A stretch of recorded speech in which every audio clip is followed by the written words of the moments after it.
Sir जी, पहनकर police की ये वर्दी हम गालिब तमाशाए अहले करम देखते हैं। चमन को उजड़ते कई बार देखा, पर आज इस कलब का हशर देखते हैं। शुक्रिया। अरे ये भोला पार्टी का क्लब है यार।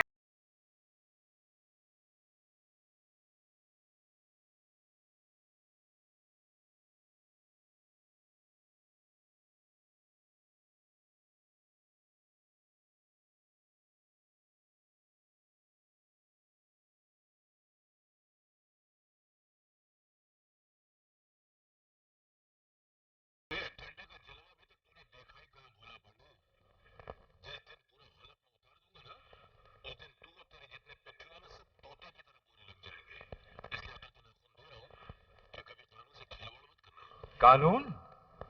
ये देश में कानून है? कहां है भाई? है? नजर आता नहीं, लागू होता नहीं कहीं। देखो दारोगा साहब, ये हमारा टंटा बखेड़ा है। इसे उलझाएंगे भी हम ही, सुलझाएंगे भी हमें। ए भोला पांडे, अपना उलझना सुलझना बखेड़ा अपने पास रखना और कानून से उलझने की हिमाकत कभी करना मत। अगर एक बार इस फंदे में उलझ गया तो सारी जिंदगी गुजर जाएगी मगर सुलझने नहीं पाएगी। याद रखना मेरी इस बात को। क्या समझा? चुप!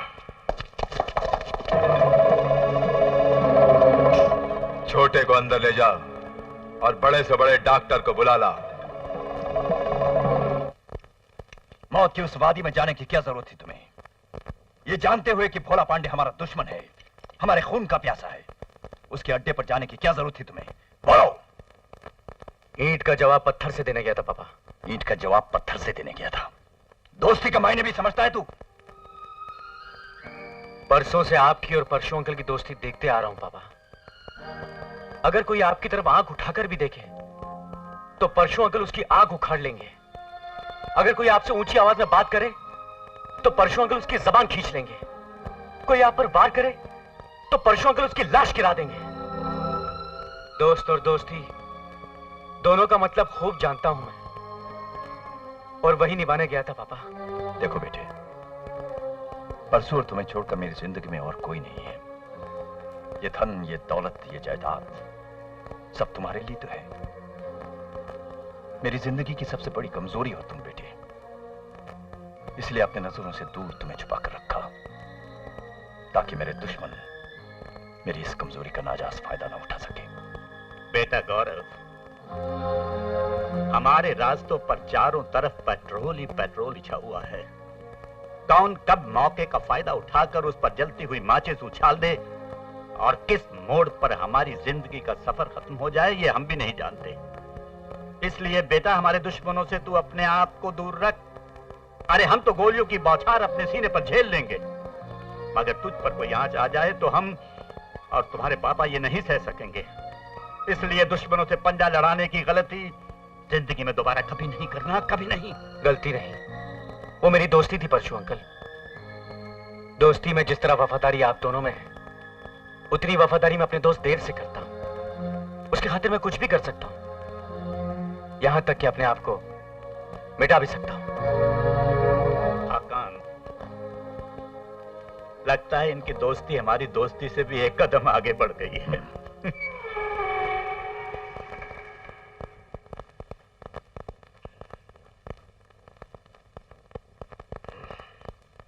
गुरु, आजा आजा, उठा हुआ हूं मैं। अब कैसे रहे तू?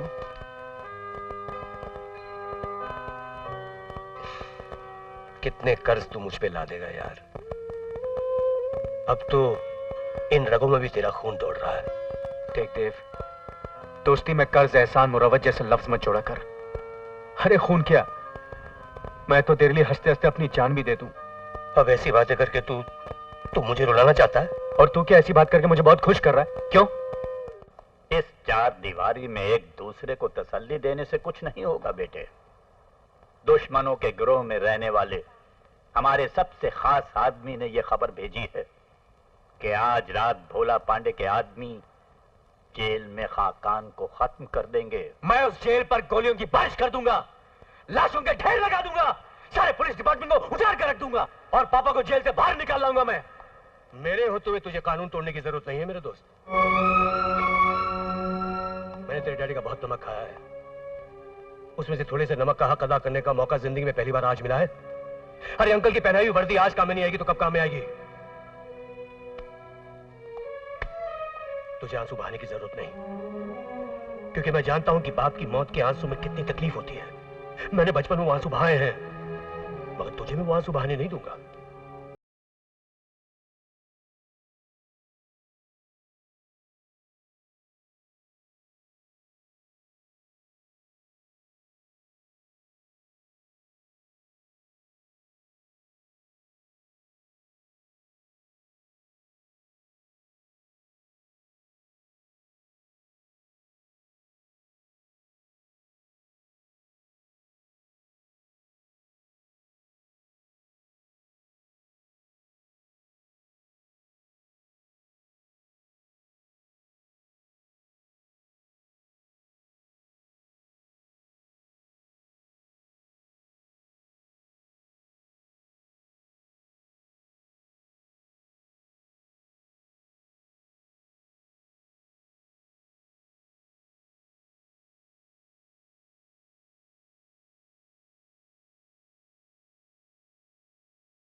देव बेटे, आओ देव बेटे, तुम मेरी ढाल हो, मुझे कानून से बचाने वाली ढाल।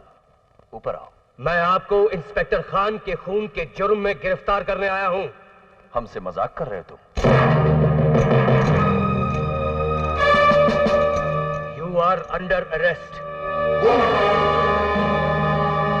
जिसने तुझे बचपन से पढ़ा लिखा कर इतना बड़ा किया, जिसने तेरी भूख को रोटी दी, जिसने तेरी जरूरत को पैसा दिया, तेरी तालीम को नौकरी दी, वर्दी पहनाकर तुझे कानून की सड़क दिखाई, उसे गिरफ्तार करेगा तू? मुझे गिरफ्तार करेगा तू? मुझे? जी। क्यों पहनाई मुझे ये वर्दी? क्यों बनाया मुझे कानून का मुहाफिज? जब आपकी जिंदगी के रास्ते इतने काले थे, अपराधों और गुनाहों की आग से भरे हुए थे, तो मेरे हाथों में भी गैर कानूनी पिस्तौल, एक चाकू दे दिया होता। मुझे भी एक नंबरी गुंडा बना दिया होता, जो आपकी जुबान से निकला हुआ हर अल्फाज को इस दुनिया का सबसे बड़ा कानून समझता। क्यों पढ़ा लिखा कर मुझे इंसाफ की देवी के चरणों में बैठा दिया? क्यों समझाया मुझे इस दुनिया का कानून? क्यों? जवाब दीजिए। अपने स्वार्थ के लिए, ताकि उसी कानून को तोड़कर मैं अपने पैरों तले बिछा सकूं, ताकि उसी कानून से मैं अपनी गर्दन बचा सकूं। और तू अब उसी कानून के फंदे पर मेरी गर्दन घसीट रहा है। ये वर्दी पहनकर जिंदगी भर का एहसान भूल गया तू। वाह, अपनी जिंदगी से कितना प्यार है आपको। कभी मेरे बाप की जिंदगी के बारे में सोचा? कितने सालों से आपके गुनाहों की सजा भुगत रहे हैं वो। सुहागन होते हुए मेरी मां विधवा की जिंदगी जी रही है, बाप के होते हुए मैं अनाथ की जिंदगी जी रहा हूं। गुनहगार हैं आप। बाप की आवाज सुनकर बेटे की आवाज भी बुलंद हो गई है, और बहुत जल्द इंसाफ की आवाज भी सुनाऊंगा। You are under arrest mister Khan. ठहरो इंस्पेक्टर। गिरफ्तारी का वारंट है तुम्हारे पास? मैं खुद चश्मदीद गवाह हूं इनके जुर्म का। कानून वालों की गवाही उनके अपने केस में कोई मायने नहीं रखती। जाओ जाकर पहले वारंट ले आओ।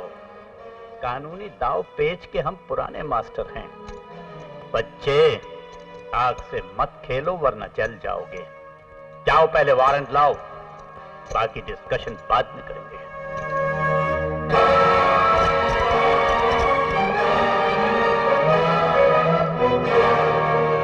जानती हो मेरे पिताजी ने कितना बड़ा अन्याय किया मेरे दोस्त के साथ, उसकी मां के साथ, उसके परिवार के साथ। ना मैं अपने दोस्त से आंख मिला सकता हूं, ना उसकी मां से। मुझसे बड़ा बदनसीब और कौन हो सकता है प्रिया, जिसके पास कल तक सब कुछ था मगर आज कुछ भी नहीं। दोस्त, दोस्ती, मां की ममता, सब कुछ छीन गया मुझसे। कुछ भी नहीं रहा मेरे पास।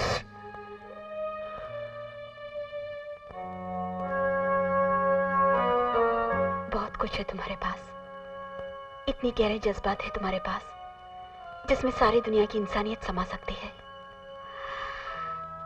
इतना गहरा एहसास है तुम्हारे दिल में जिससे सारे जहां की दोस्ती निभाई जा सकती है। नहीं, मैं दोस्ती निभाने के काबिल नहीं रहा। विश्वासघात किया हमने देव के परिवार के साथ। इंसानियत, हमदर्दी, दोस्ती, सबके नाम पे बहुत बड़ा फरेब किया है। वो सब तुम्हारे पिता ने किया गुरु, तुमने नहीं। गुनहगार वो है, तुम नहीं। प्रिया, मैं तो चक्की के दो पाटों के बीच पिस रहा हूं। एक तरफ दोस्ती का रिश्ता है तो दूसरी तरफ खून का। मैं करूं तो क्या करूं? महाभारत में अर्जुन के सामने भी ऐसा ही समय आया था जब कौरव गुनहगार होते हुए भी सर उठाकर खड़े थे। तब कृष्ण भगवान ने अर्जुन से यही कहा था कि वो सत्य का साथ दे, सच्चाई का साथ